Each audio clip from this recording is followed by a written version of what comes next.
The South African Reserve Bank's challenge against the Public Protector's remedial action to amend its mandate has been upheld by the High Court in Pretoria. Public Protector Mkhwebane has been ordered to pay the costs. The bank challenged the Public Protector's remedial action, which sought to amend its mandate.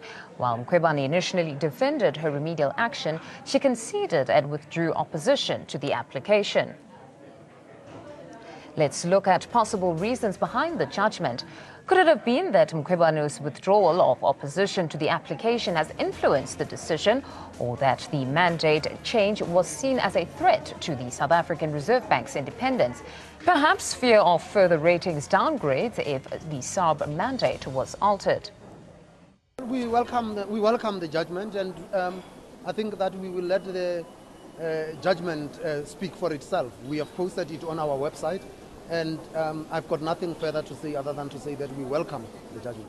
Well, we didn't need any precedents. The mandate of the Reserve Bank is spelled out in the Constitution, and that is what we had always argued for. And it is one of the original constitutional principles. And the courts have confirmed that,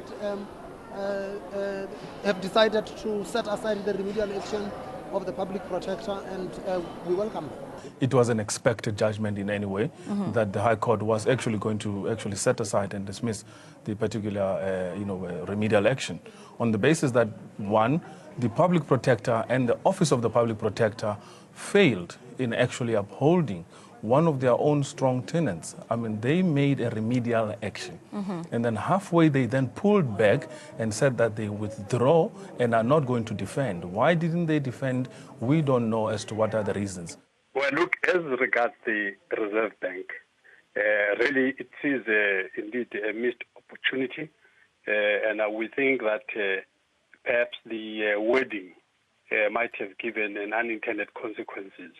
But the issue about the mandate of the Reserve Bank is in fact contained even in ANC resolutions. What should have happened perhaps is a rephrasing to give effect, in fact, to the resolutions of the ANC. So this is a missed opportunity. It's almost like throwing the baby with the bathwater.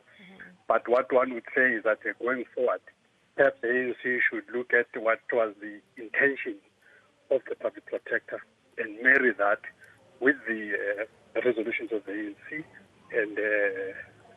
and recover from this situation.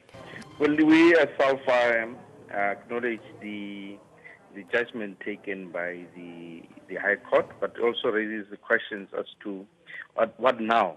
South Africans should ask themselves that indeed we should look into the question that was raised by the Public Protector herself. Yes, she at the later stage decided not to respond, or rather have any response into the High Court, so leave it into the hands of the court to decide. They've decided to set it aside. But that be the case, the question remains the critical questions that the Public Protector has raised initially. We as South Africans need to debate about them and say, what is the rule that indeed the South African Reserve Bank should have? The judgment has raised some key questions. For instance, was Mkhwebane's flip-flop a result of lack of political support for her remedial action? Or has ANC's failure to support the PP's bid to broaden SARB's mandate exposed its inability to enact transformation? And why can't South African Parliament amend the constitution to bring SARB's mandate in line with the rest of the major democracies?